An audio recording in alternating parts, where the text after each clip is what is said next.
Histoire de France, leçon Napoléon et le Premier Empire.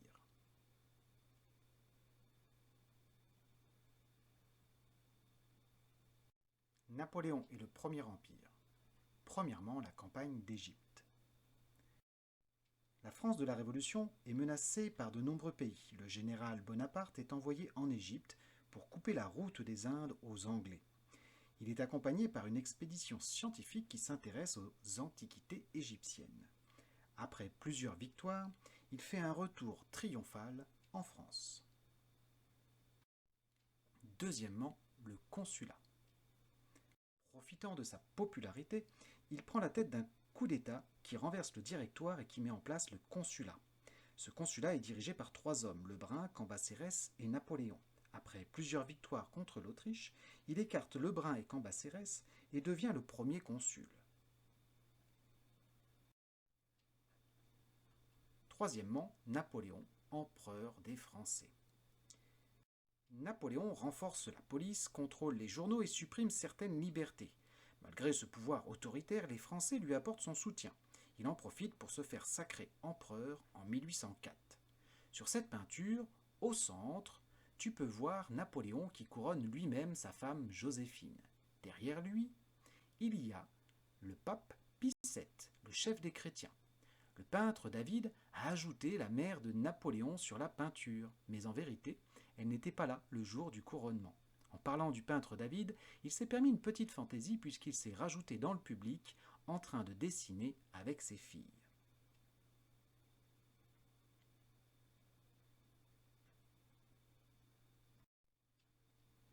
Quatrièmement, la Grande Armée gagnait la guerre. Napoléon était un grand général, ses soldats l'adoraient. Il poursuit les guerres de la Révolution contre les monarchies de l'Europe, l'Autriche, l'Angleterre, la Russie, qui forment des coalitions contre la France.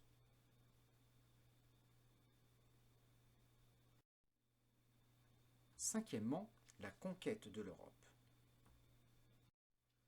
Entre 1804 et 1810, l'armée française remporte d'éclatantes victoires contre ses ennemis, à Austerlitz, à Iéna, à Friedland, à Wagram. Napoléon s'empare de la moitié de l'Europe. La France s'agrandit et, dans tous ces pays dominés, Napoléon installe des souverains dévoués, mais souvent très impopulaires auprès des habitants.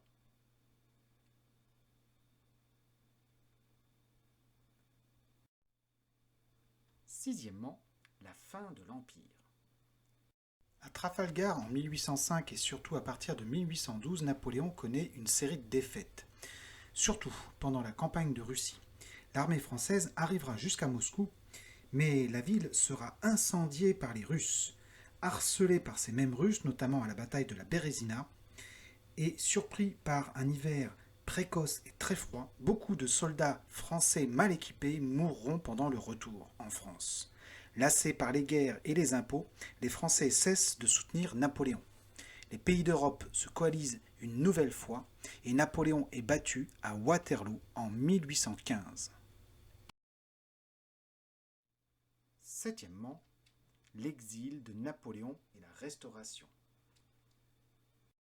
Après la défaite de Waterloo, Napoléon est obligé d'abandonner le pouvoir. Il est envoyé en exil sur l'île de Sainte-Hélène, où il meurt en 1821. La monarchie est rétablie en France.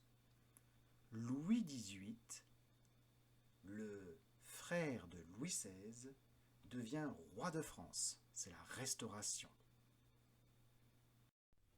À la fin de la leçon, tu dois être capable de savoir expliquer le parcours de Napoléon Bonaparte, général, puis consul et enfin empereur.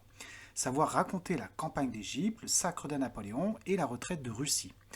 Connaître les dates du sacre de Napoléon, la bataille d'Austerlitz et la bataille de Waterloo.